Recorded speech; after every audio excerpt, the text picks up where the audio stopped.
Hello everyone and welcome to another episode of Falling Upwards. We have a guest with us today that is on the lawn for the entire time. We always love that. But before we reveal who this very special person is, of course, I have to introduce my co-host, Miss Maddie Armstrong. Hello, Maddie. Hi. How is it up there in the cold north?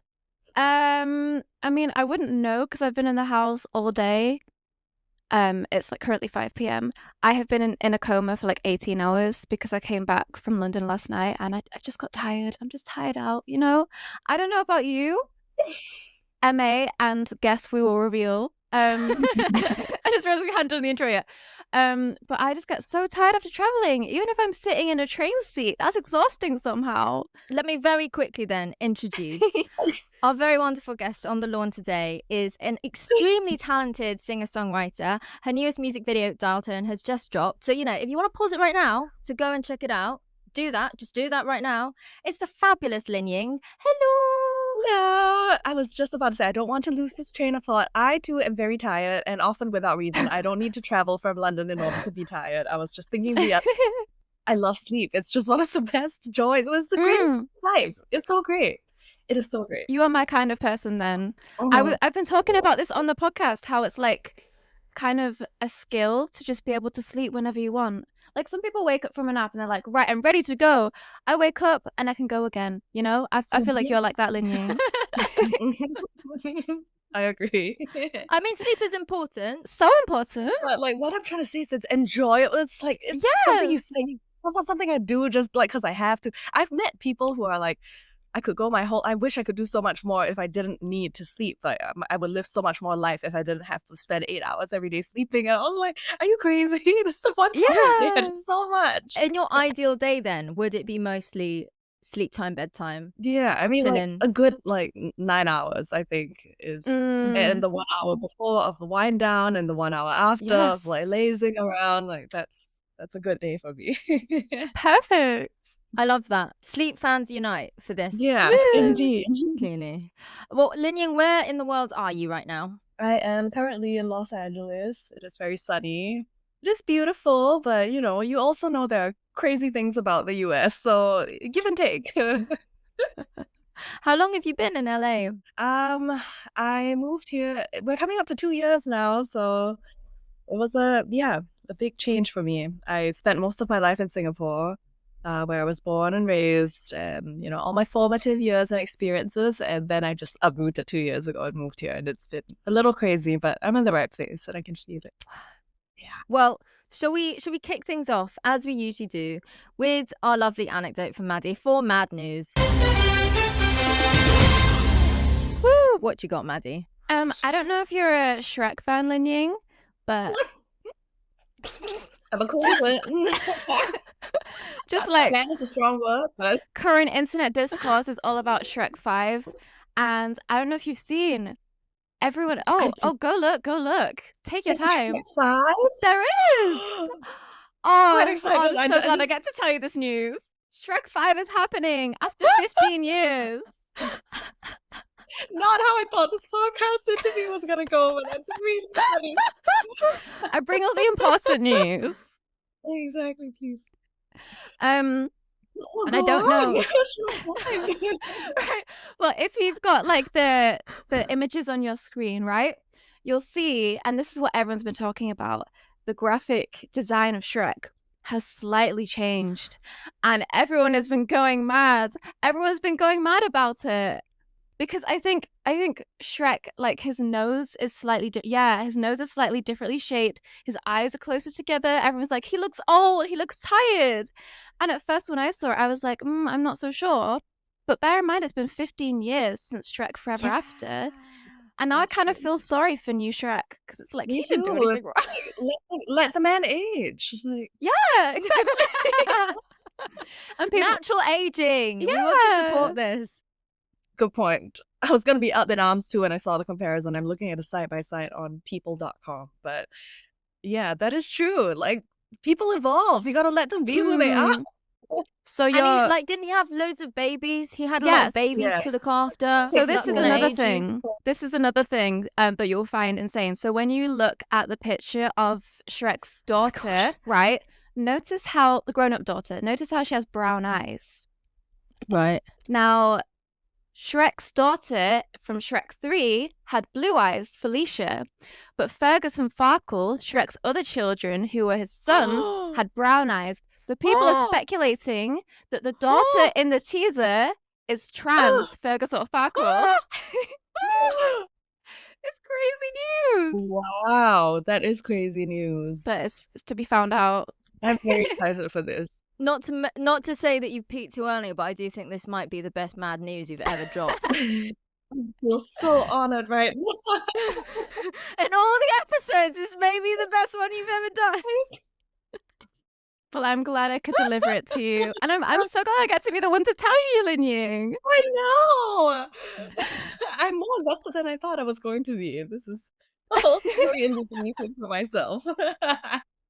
When you were growing up, was Shrek big in Singapore? Mm-hmm. It was, but I don't think it had like I don't know if this is a global thing. Did it have like cult meme potential back when it was out? Because it was just a normal movie back then. And I feel like only in maybe the last like 10 years did people start talking about it in a way that, you know. Yeah. Feels like a thing. Yeah. Do you have a favorite Shrek character, Linying? You know who I love? I love the handsome prince in like the second or third one. You know, Prince Charming. Oh, yeah. Prince Charming, the little piece of shit. Like, yeah. he's I think they specialize in characters like that are like despicable and likable, like Lord Farquaad. The one. Yes. Really yes. As we get into the meat of the bones of the episode, we always kick off with our signature question. Linying, what is your favourite failure? My favourite failure? What comes to... I have many, but what comes to mind is the time I was 13 and I applied to go to like an art school, and I wasn't sure if I was going to go in through dance or visual arts or singing or piano, but I just, you know, there was an art school and it seemed like it was going to be prestigious, and I applied and I didn't get in, and the day the rejection letter came, it was April 1st. So I showed it to my parents and I was like, I didn't get in, and they were like, ha ha ha, April Fools. No. So that's what comes to mind when I think about my favorite failure. So did you actually get in? No, I didn't, and I was happy. I had thought that it was my cards. I was like, oh, I nailed it. You know, art school, of course. You know, I'm gonna get in as a breeze, but I didn't, and it was painful. Oh. I was just imagining your parents going, oh, she's really pulled it out of the bag this year with April Fool's jokes. Oh my gosh. She's kicked it up a level. Amazing. That's exactly how it happened. Oh. Do you have any other favorites? I was also once on a YouTube talent show that was judged by Simon Cowell of all people. So that was a funny failure. I didn't make it to the top, but I was one of the finalists, so that was interesting. It's a funny time of my life. Well, that's not a failure. Yeah, well, you did well. Glass half empty. It's true, you know, you're making me question about my own perception of things. But yeah, at the time I was, well, I guess that hasn't really changed. I've always been a bit of an all or nothing person, you know? I'm always like, either I'm the best or I don't care. I don't know if you relate to that. So second place means nothing to you. Exactly. And I'm only really coming to accept this about myself, you know, because artists, I don't know, it's a very strange, it's like a perception thing. With artists, I often feel so ashamed for caring about achievement, or I feel like it's not artistic to achieve, you know, because it's supposed to be just a way of being that you're just, I just need to express. And all those things are true too. I have a lot to express and I have a lot that I want to say, and whether or not it ever reaches the ears of other people or how it's being placed in a landscape of things, like, you know, that is secondary. But I cannot deny the part of myself that just likes doing well, you know? That's totally fair, though, you know? you work so hard, you want to like get the reward for it. I don't think sometimes it feels like you're sullying the purity. Like, that's how I feel, because it's like the expression and like artistic expression and creativity is such these are such pure things to me, and sometimes I feel like God is talking through me when I'm like the divine, I touch like the universe when I'm making a song. And when something feels that pure, it feels wrong to sully it with human concerns and like ego desires to be like, I'm good, I'm better than I was before. And thoughts like that, they feel so human in the face of something that feels so divine. I loved the way that like you described how you like write songs. That was so beautiful. So you really do think it's like this divine thing? I've been thinking about this, and I don't know, I tend to be a pretty skeptical person. When I first moved, I am in LA, so pardon me that. But when I first came here, I was like, oh, crystals, like woo things, like energetic. I was like, none of it. But I have become a lot more spiritual in music, I think, because that's how it feels. There were times that I can think of so many times throughout my life where I've written a song and the lyrics or like images were coming to me, and I couldn't really pin them down to an exact occurrence, or I wouldn't be able to really say like what the song was about. There would just be like metaphors, or just the feelings. The feelings would be clear, but the events wouldn't be clear. So sometimes I'd finish writing a song, like, oh, what was that about? I have no idea, but it just made me feel so much. And then months later, I go through something that brings me that exact feeling or experience. Like I once wrote a breakup song at the peak of the relationship, and I remember finishing that song, and like I was heartbroken in that song, and then I showed it to my boyfriend at the time, and I was like, look, I wrote this song, isn't that crazy? I was like, oh, I wonder where that came from. That's great. And then just I don't know, a year later, I felt exactly all these things that wasn't in the forefront of business, and little things like that. Sometimes I think so. It takes time. Yeah, like, or maybe we get hints of, what we're about to feel, or maybe there are certain things that haven't, that haven't come to the surface, and it plays out in real life, and then it takes time for that to settle in. So I feel like it's a way to access my true self.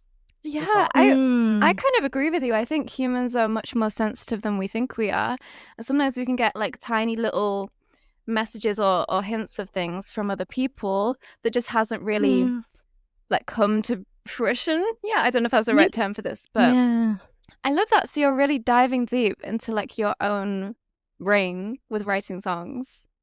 Yeah, I guess so. Are you guys, I mean, do you have like outlets of creative expression where you feel like that brings you that kind of feeling? Of course. I think any true kind of like, I feel like, wait, Mads, you go first with your photography, because I know you definitely do. Well, I'm not sure if photography can be applied there, but I've like written poetry, right? And sometimes, I have a really good example of this actually. I wrote a poem about my best friend, and it was kind of like a breakup poem. Before I realized that it was about my best friend, all I knew is that I was having these feelings, like in my body, right? It was like it was in my head, and I just wanted to get these words out, and they just came out so easily, and only until like I'd finally finished it, and the weeks had gone by, where I was like, yes, this is what this has been about. So it is like that sometimes, isn't it? It just comes from the body. It comes from. Yeah, I love that. Emmy, what about you? Oh gosh.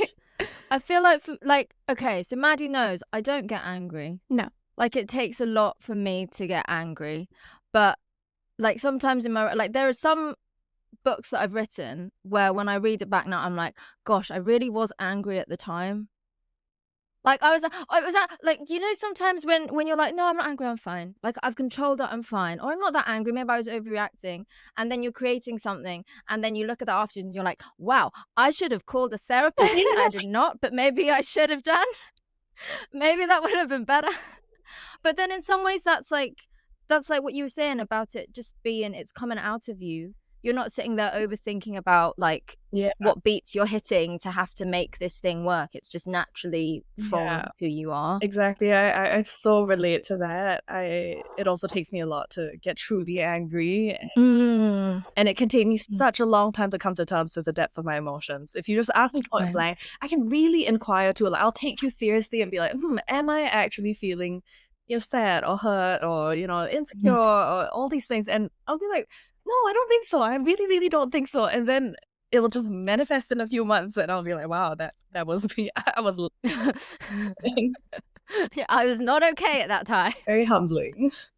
Though I will say, like, to your point about like worrying that it's egoistic, I guess, to like want praise, I'd be interested in, like, do you think that's in some ways to do with like how celebrity culture skewed things though? Because I think some people like we've just had award season, and I feel like every award season people go, those films shouldn't have got nominated for an Oscar, those are really bad, and everyone assumes it with like, oh well, when these people get praise, they get a lot of money and they get all these fancy things and they have this glamorous lifestyle when they create stuff, and it's so far removed from us as a consumer just enjoying that stuff. Whereas obviously, like, for you as an artist, you're not getting like Grammy nominations and billion-dollar sponsorship deals from your songs, but people don't necessarily associate, well, this artist just wants her music to be loved and connected with. It's completely different. Yeah, that's true. Like, sometimes the affirmation is sort of, affirmation plays a big part because there are a few kinds of different things that drive my impulse to make music, right? One part of it is like, okay, I can't help it, I just need to say it. But then what about the part where it's about making sure it travels to someone else's ears and connecting with people? So one side of that is, it's important to, I think it's important to make things that resonate, that that make each other feel less alone. I think that's the point of all art and all the point of putting anything out there. So you're beaming up a little signal and you're saying, this is who I am, and is that who you are too, And you see me, do you feel seen when I say this? Like, am I mirroring something? Things like that. So I think putting it out there is important, and feeling the validation from people who do agree, like, that gives you that, first of all, that sense of solidarity, and realizing that an emotion that makes you feel alone can actually be so universal. That's a really comforting thing. But also, I think we all have different predispositions as to the things that, I think spark our ego a little bit. I'm also trying not to demonize the ego, because it's an essential part of who we are, and it's part of navigating this world. We can't all be Zen hermits living in like, we can't all be Shrek in his swamp. Wow, exactly. Like, if you want to participate in human life, and it's okay if you don't, but I do. I think there's a lot of good to partake in life with other people, and dealing with our own shames and insecurities and fears. And I think if we can sort of alchemize that, it makes for a pretty meaningful existence. I mean, some people are really not vain at all. They don't care about being seen. And there have been times in my life where I've envied these people and been like, wow, how do you just move through life like that with no care or perception, no thought to how you're being perceived?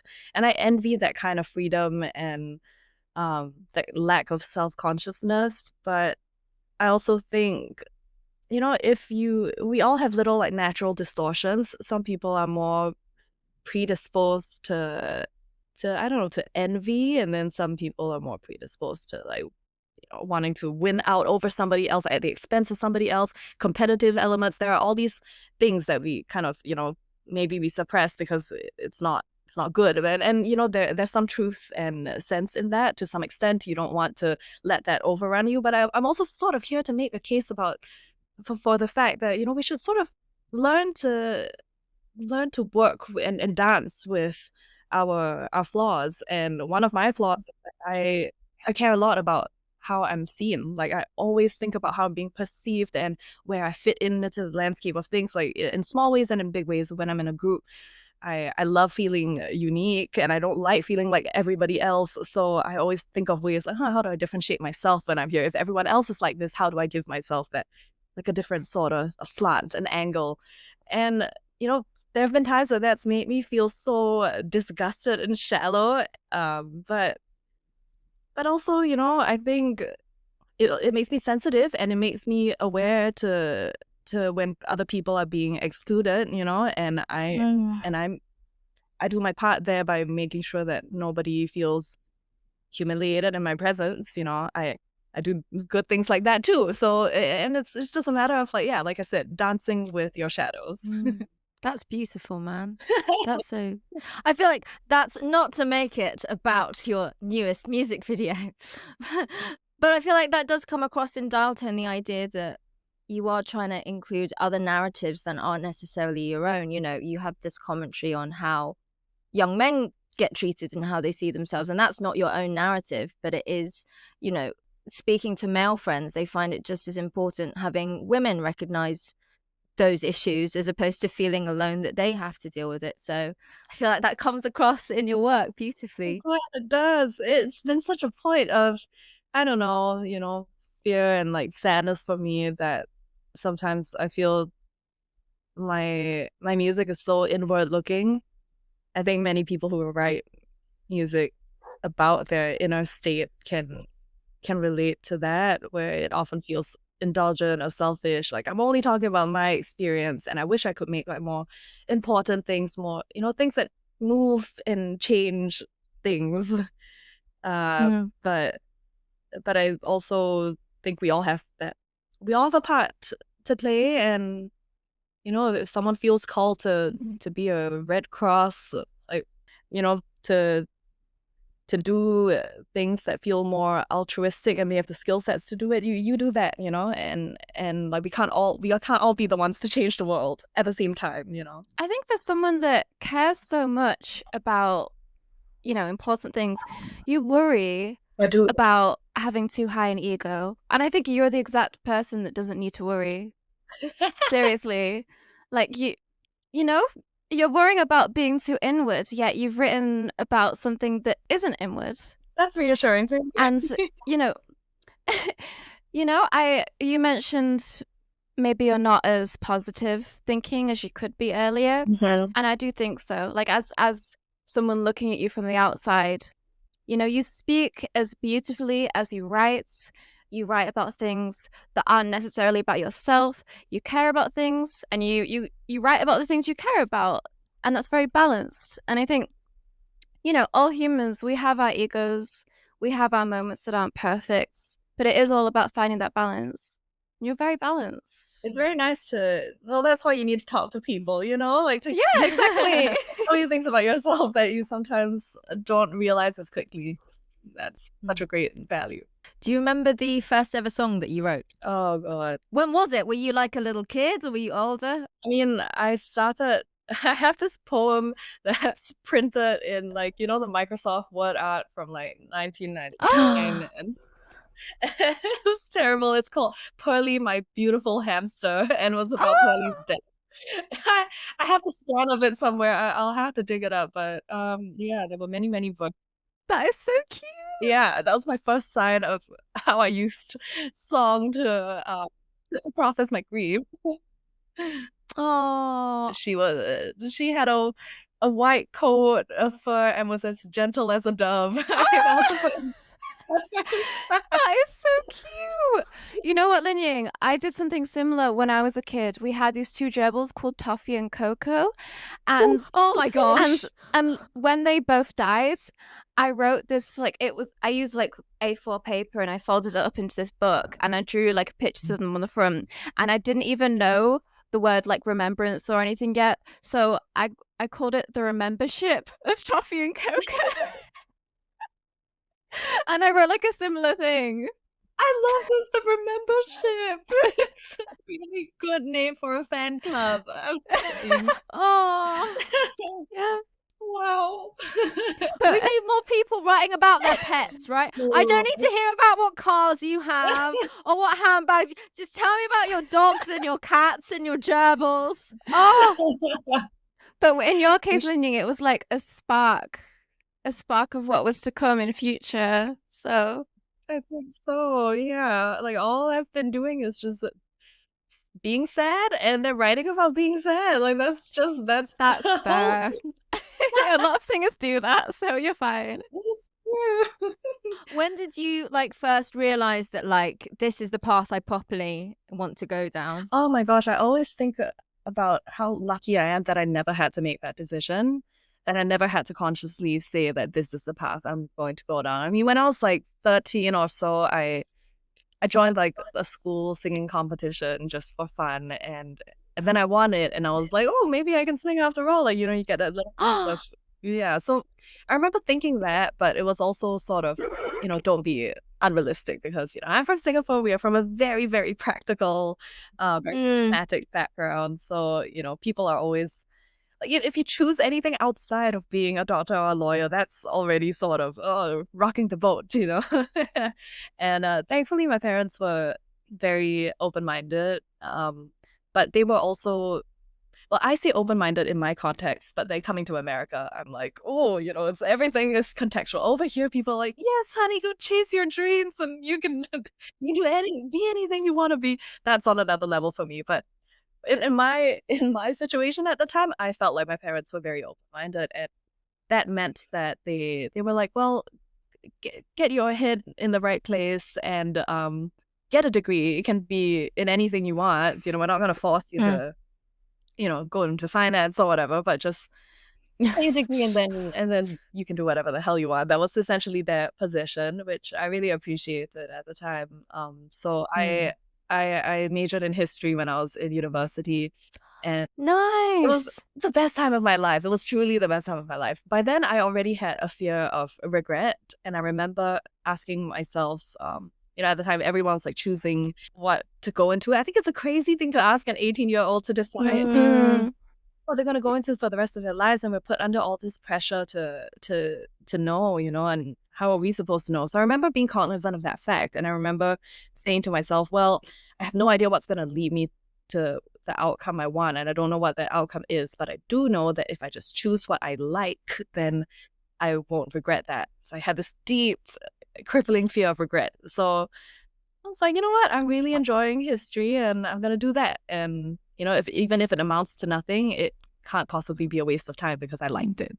So that's what I did. And in my final year, I was putting up videos on YouTube just to de-stress, and then I had these DJs from Belgium. One was from Belgium, one from Germany, one was from France, and they reached out and they were like, hey, we have it was Google translated English. It was so funny that there was a line in there that said, you can inspire thee with Ellie Goulding. That was the position, but they wanted me to sing one of their songs, and at the time I was like, okay, you know, I hate dance music, it's just not my thing, but why not? So I did that. That's amazing. That's how we, you know, got on our first record label, and I ended up going on tour all across Europe with that.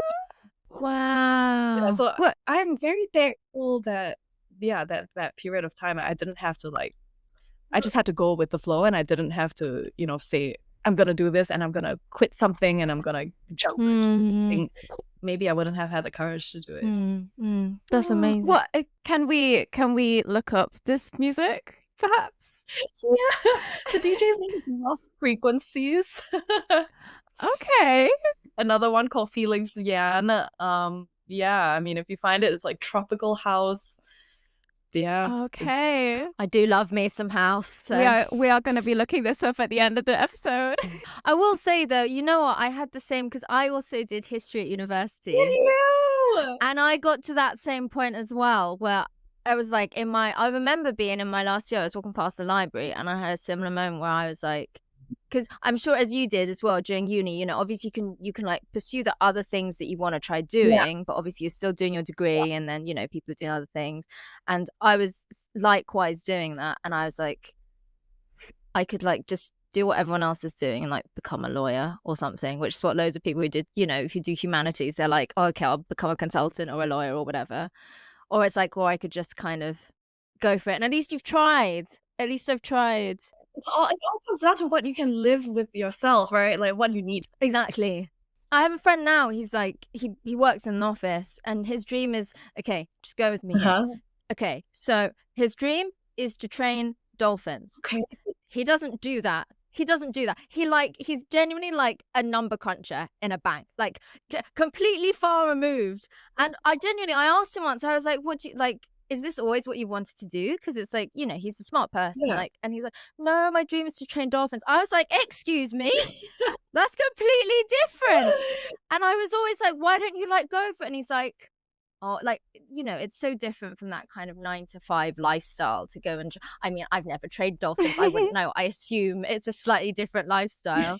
And I think like for him, he just was never prepared to make that jump. And he could live with himself that he'd never, so he might always have that dream, but he could live with himself that he would never try it. I've also realized this, that it took me a bit of time, that like not everybody has to have that optimal everything, that optimal career path, that optimal decision, that optimal life, that like your friend says he wants to train dolphins, and I'm sure that's true, because he wants stability more than he wants to train dolphins. Exactly. I think what that is, and everyone's entitled to choose that too. I don't think we have to be like so extreme about like, oh, if you feel it, you have. No, you're living a lie. Like, there are so many ways to live a life. Yeah. Yeah. Okay, if you didn't go into music, then what do you think that you would be doing? Who might you be? This is a good time to say that I am writing a book. Ooh, nice. We love that. I do. Yeah, I mean, it's surprising. It's surprising me a lot. There have always been a few paths. I've always thought I'd either, maybe be an art historian, or maybe a curator at a museum, or, write a book. And I just fell into that because in the past 2 years, I went through this really disorienting period where I was hopping across places. I had just moved to LA, but then at the same time, I had discovered this island on the other end of the Pacific, close to the Philippines, and it was so remote, and it was just like integral to it was a very transformative time. And so I kept going back there each time I had to be back in Asia for work, and I just kept flitting around like these 3 places back and forth. And I just lived a really crazy life. Like, I just felt like, my sense of home had completely been eradicated. And I was just learning so much about the world around me. And I just thought, well, I'm probably never going to go through anything as extreme and colorful ever again. And so I had to put all these stories into a book. So that's cool. So is it like biographical? Yeah, it is. It's just an anthology of, it's a bit more like an emotional cartography of like the range of feelings that I felt, and like the encounters with people that I had.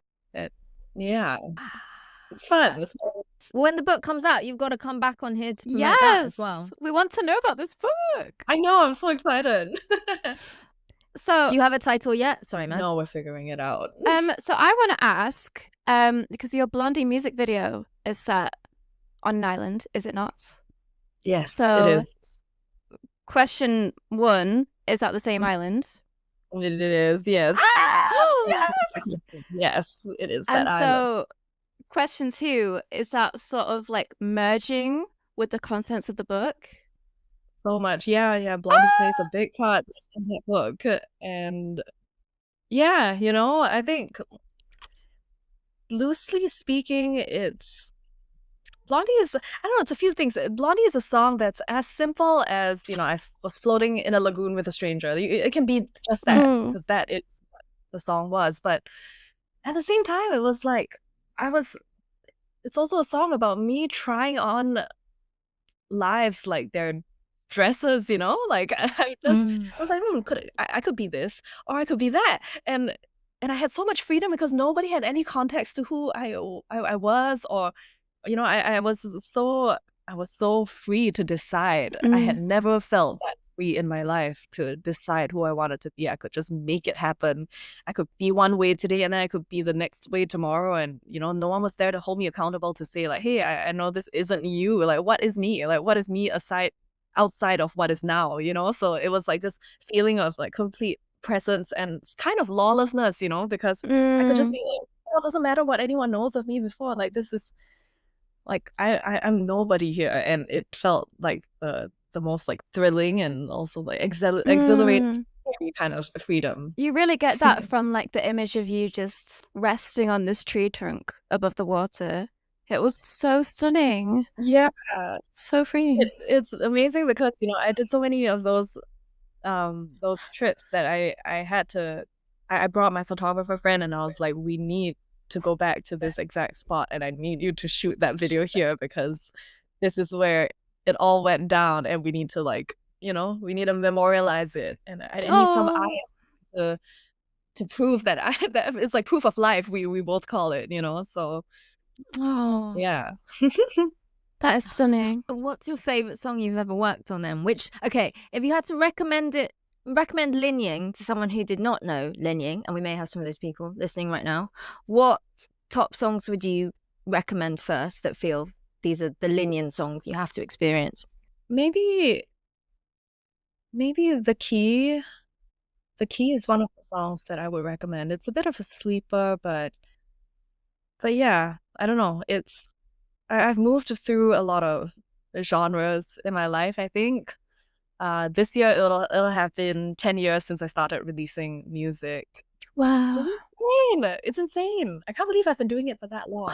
So, you know, like, it means that like I've kind of gotten a better understanding of what it means to be an artist to me, because when I was a lot younger, I used to think, oh, I need to like define a sound, and then I need to be known for that sound, and then that has to be my sound, like that's my postmark. And yeah, but now that I've realized what an indispensable part this process of like making music and like building the world around it, I'm realizing that, oh, I'm gonna live for, hopefully, I think, a long-ish time, and I'm gonna be doing this for as long as I live. So of course things are gonna change. Of course I'm gonna evolve. I'm just gonna go through phases and cycles and seasons, and so yeah. So I think The Key is an example of a song that kind of calls me back to my roots, which is like a lot of like lush textures. There are things that are certain things that feel universal, universally true and organic to what I'm drawn to. And you know, there are times where, you know, I go through little peaks of like, okay, more energetic music when I'm feeling like in the time of my life where I'm just a little crazier. And so that's with my last EP, and that's also with like maybe a song called Donovan on this album. Like, you know, those have like spikes. And then I have like seasons in which I'm a lot more mellow, and those are a lot of the songs that haven't yet been released as singles that are on this upcoming album. And yeah, all of it is really just detailing, you know, my emotions as I go through them. What's always true is that they evoke a strong feeling, and yeah, so I think that would be a good pick. If I were to like summarize Linying's music from what I've heard and seen so far, it would probably be the word whimsy. You know, it like encompasses those more sparkier moments, but it's also like, well, she's also gentle, you know?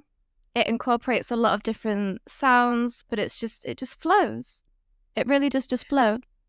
Whimsy. Flow is so important to me. And also, I love being given the freedom to like follow my whims. You know what I mean? Yes. Like, don't you think it's sometimes, I don't know, like I feel a lot of pressure to like be a consistent person and to, you know, decide on something and then just like stick to it. But also I change my mind all the time, and I just want to be allowed to be that. How much do you love like fans deep diving and dissecting your lyrics? Are you like Kendrick Lamar, Taylor Swift level of like layers on layers on layers? Do you want like whole dissertations on your songs? Yes, you know, at one of my shows, every time I play a show, I do a bit of a, you know, post show, say hello, and someone airdropped to me their thesis on my music. They have written it for like a school, for like a uni project about about music context, and I was like, wow, this is the caliber of my listenership. This is amazing. That is amazing. So like, how many words was it? It was long. I don't know, you know. Just many words. Proper like citation. It was like Chicago citation. I mean, it was great. Oh my god! Were they correct? were their findings correct? Well, I mean, it was basically about What score would you give it? it was just about like how the land, the environment impacts the art. It was about the situation, and it was about how I jumped between like different places. So you know, it was not very empirical. It was a lot more like observational as opposed to like breaking down every noun and verb and yeah.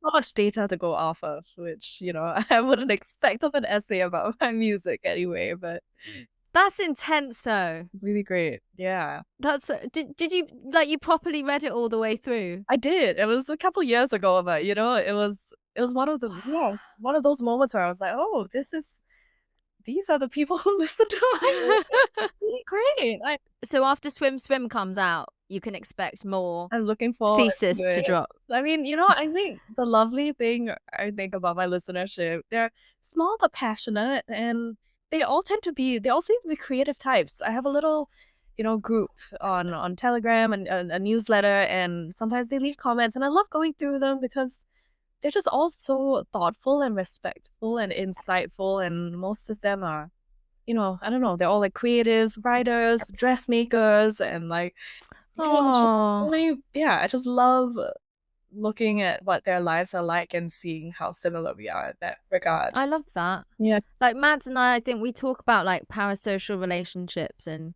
entertainment a lot. And yeah, I think we spoke about this at length, where it's like, to what extent does like the fan base reflect the artist or the other way around? I was gonna say, yeah. But it feels like you're putting out good energy, so the people that come back to you are people that also have good energy. Like artists, like fans. Do you think there are artists that's both?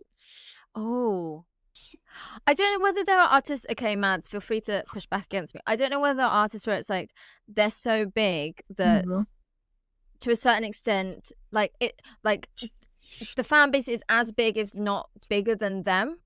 And when it becomes that size, you know, to a certain extent, they can't really do anything about it. Like, how do you tell millions and millions of people, you know, you can't do anything like that? Or like, how do you tell them who you are or who you aren't? It's because, you know, all that is up to them at some point. And you're just, you know, just an idealized version, or they're only seeing one facet of you. And some things do have to remain sacred, you know, like no matter how personal your brand is. Like Taylor Swift people, like, oh, they think they know her, but you know, there's so much about her that nobody knows, and sometimes that just has to be the case. How careful are you with kind of those boundaries on social media and things like that? Yeah, I flit between, like, sometimes I find I go a bit too far and then I pull back, and it's interesting because fan bases are different. Like, fan culture is a little bit more, is different in Asia compared to in the Western world, I found. Like, people tend to, like, pedestalize artists a lot more in Asia. So, you know, while I tend to have I feel like most of my listeners are thoughtful and respectful and interesting, and I, you know, love doing these, like, in-person things, but there have also been situations, like, especially when it gets a bit more public facing. Like, the thing that I'm known for most in Singapore is being the face of this, like, government song that it's like basically the national song. So maybe I haven't brought this up because, you know, you guys are interviewing me. Wait, where does this come from? Okay, you guys are interviewing me in the context of my own music, my artist project, and so that's what I care about most, and that's what I love doing most. But, you know, over COVID, something really funny happened. Someone reached out to me and was like, hey, we want you to write a song for the country. And I was like, okay, well, I'm just writing it, right? I don't need to, like, front it or anything. And they were like, yeah, you know, it's just a songwriting thing. You know, just give it a go. Let's just see how it goes. And so I did that. I wrote the song, and then it went through a bunch of layers of military approval, and somewhere, someone along the way, someone said, why don't we just get her to sing it? And then in the course of a few months, I was on, like, bus ads. I was on, like, the song had blown up, and now they play it in schools to little children, and every year. That's crazy. Yeah, so that was when I started getting looks when I went out. Like previously, I would only, I get someone saying, "Hi, Ling," like the cool artsy part of town, but with Right. little art kid, that was my that was the extent of my fan interactions. And then after that happened, yeah, I was like, I'd be sitting down in some place, and then people will just come up and be like, or sometimes I would hear someone talk about me without coming directly to me. Like, oh my god, that's that girl, and I'll be flip flops, and I'll be like, oh no, I don't know celebrity, So that was a great experience for sure, and I'm grateful for it. It was a really cool thing to do in life, but it also scared the shit out of me, and I think it's a big part of why I ended up moving to LA, because I just wanted to be in a place where I didn't feel like I had to conform to something and not be able to live up to it. And like, I didn't even want to live up to it, It's not even something I want to be, and then I feel pressured to do it. So yeah, that's what happened. That, to be fair, that is a beautiful legacy to have, even though it's probably, it sounds very overwhelming to have to deal with. I'm trying to see it that way now. It's true. It is quite an interesting thing. I talk so much about like looking so inward, and then now I'm like, well, you know what? Like, this is as outward as it gets. Well, obviously you have Swim Swim coming out soon. Can you tell us a little bit more about like the creative journey of making the album, how long it took to make? Give us some insight. Yeah, so we have this folder in our studio called Lin October. That was October of 2023. So that's how I know where it started. These producers that I worked with, their names are John Graber, Jordan Blackman, and Brendan Benson. These guys come from a very, just a vastly different background. John and Brendan, they played in the punk scene. So John played in NoFX, which is this legendary punk band. And I don't know anything about punk, but I looked them up and I was like, wow, they defined the sound for a lot of bands following that. And then Jordan played in Toro y Moi, which is like the musician I grew up listening to, and I was like, I mean, I never imagined that I'd be making music with producers like that. It's just amazing to me how we've all connected and managed to find common ground, and how every song on this album is a song that we like. And I've never had that kind of collaborative relationship before, I don't think. Like, it's always sort of felt like, of course you have a very intimate relationship with anyone you work creatively with, but then, the artist always has veto power at the end. Because it's at the end of the day, it's you telling your story. So this was the first time where I was in the studio, and like, they never asked me what any of these songs were about. We would just get into it, and of course we all have our different leanings and skill sets, things that we're stronger and weaker at, but it really felt as though every question that we asked at the end, in the process of making the song, it was always so much more of, do we all like this, rather than, is this the best or is this the right way? And I've been so used to making decisions based out of, how do we make it better? How do we make it good or effective? Or it's not that those things aren't important, but I really did appreciate the change of scenery and being able to keep trying to find common ground with 4 people. It's how hard it is to find something that 4 people agree, with really strong personalities, can agree on and love. And I kind of it released a lot of the pressure from music making for me to not think of it as something to we have to excel, and to just think of it as more it's just a snapshot of this moment. Let's just do what we can to capture what this currently feels like. Yeah, that sounds amazing. It's your passion project then. Yeah, it is. And I kind of think all artistic pursuits have to be, and it's hard to make that distinction when you're turning your art into work. But I think there are ways to do it. So that's the studio part of it. But then also, in terms of the creative process for me personally, and what this music represents, it's called Swim Swim because it is about relinquishing control. It's about allowing, it's about flowing, and it has so much to do with the water. I was always, all my life, I'd been obsessed with words and narratives and my inner world. My inner world always interested me so much more than the outer world, I was never really like a nature person, and I never thought there was anything interesting to like look at outside. Like to me, like people's inner worlds was so much more fascinating, and that's what I'd always focused on, like all these like emotions and thoughts and narratives and feelings. But yeah, I think my time on the island, and it was also a really disorienting time because I had just moved, and then I had like a lot of like personal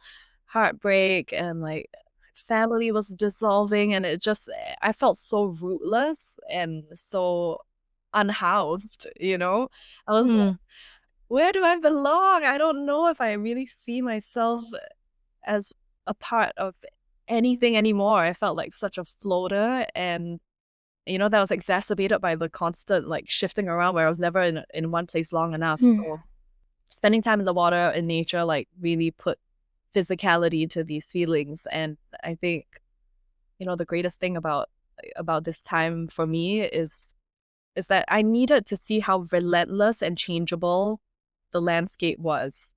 Like you're no match for the ocean, the waves. Like there's nothing you can do to control the weather and the world around you. And I think feeling that internally, like I felt like I had no control over my internal world either at the time. And seeing that mirrored on the outside was such a comforting feeling. And yeah, it was a wild time, and I think that's what this album is about. That's beautiful. That's just a beautiful description. Oh, amazing. Well, Maddie, it's cha-ching time. Cha-ching. It's cha-ching time. It's time for the exchange, where for anyone who hasn't listened to the show before, it's when we all throw in something that we think that you would love to experience. Of course, it can't be something like your mum, because we can't experience your mum. If anything, that sounds a bit wrong. So, Maddie, so that Linying has a little bit of time to think, what would you like to add to the exchange today? I'm going to go simply with, if you haven't seen it, go look up that Shrek 5 teaser snippet and let us know your thoughts. Thank you. That is a great answer. And Emma, what's your contribution? You know what? If you haven't watched Kendrick Lamar's Super Bowl halftime show, go watch it, and then go watch it again, and then watch about the 200 different dissections there are on YouTube, and then watch it again, and then wonder whether you've gone a bit mad. But it'll be a great time. Go experience it. That picture of like Kendrick, his walk he did, like that one really famous picture of him just smiling at the camera. I made that my background for a couple of weeks. Because it just exudes like, you need to look this picture up. Just the best feeling. Yeah. Wait, is that the moment where he's saying "Say Drake" and then he turns? It is. And he's got right. Okay. Yeah. Wow. I see it. Well, there are whole T-shirts made out of it, and it's a whole. I didn't know that. Oh my god. Caricature. That's just Say Drake. Well, now we know what to get Maddie for Christmas. Oh my gosh. And Linying, have you thought of something for the exchange that I would like someone to experience? I would say 9 hours of sleep. 9 hours of sleep. No phone 1 hour before, 1 hour after. Like, I don't know who's gonna be able to do that. That's so hard. But you know what? It shouldn't be. I know it's hard because we're all poisoned, but really, when you think about it, isn't it crazy that it's that hard? Isn't that insane? Yeah. An hour. I always try to do it, and I can do it for about 10 minutes, and I'm like, oh, but do I want to play my Sudoku game though? And then I break. It's so difficult. It's difficult. I struggle all the time, but I feel ruthlessly that it is the key to a peaceful life. Do you set an alarm before you go to bed? Like, does that count as using your phone? Oh, what counts amongst that hour? I just put my phone in a box under my bed where it charges, and I don't always succeed. The discipline. That's hard. Oh my god! I succeed about 4 out of 7 days. So there's some days where I'm just like, oh fuck it, That's good. But yeah, 4 out of 7 days on the whole, I tend to be able to do that. I put my phone in a box under the bed, and then I just sit in my bed and I'm like, okay, maybe it's time to moisturize the heels of my heels, and and pick up a book or, sit and light a candle. And do you ever just lie there and like ponder? Yes, I do that a lot of the time. Yeah. And I think it's truly changed my life in a profound way. Just being able to, I try to make these little decisions. Like when I'm eating, sometimes I'm tempted to, put on a show or to do, and it's not that I don't do that. I do. But, every now and then when I can, I'm just like, okay, let's just sit down and have my meal and just look at the trees outside the window. Yeah. It's like 15 minutes of my life. And then I look at the roses, I see a bird, and I'm like, oh, there are good things out here, Pondering is so underrated. She's living it right, man. She is pondering. Well, Mads, what would you like your sign-off message for this week to be? Go ahead and ponder, folks.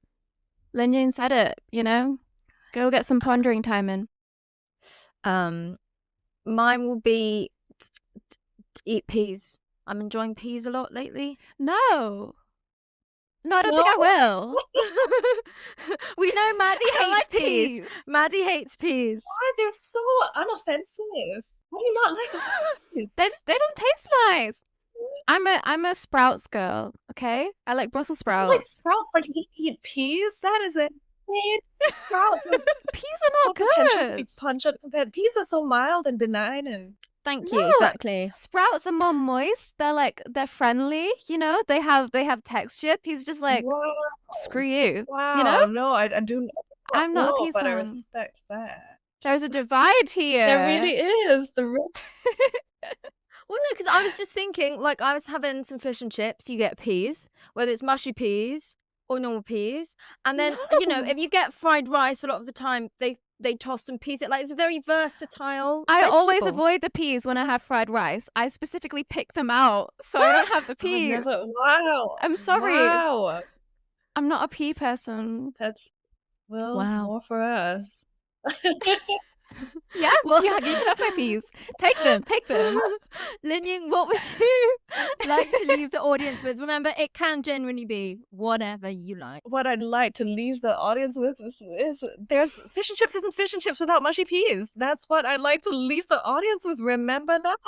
Debatable. Well, it was beautiful having you on the show. Of course, everybody, Linying's upcoming album, Swim Swim, drops on the 4th of April, 2025. It's so soon. Block the day out on your calendar. Go and check it out. And thank you so much for, coming on the show. It was a pleasure having you. So much for having me. This is such a fun chat. Yay! Thank you so much. And thanks everyone for listening to the episode. Bye!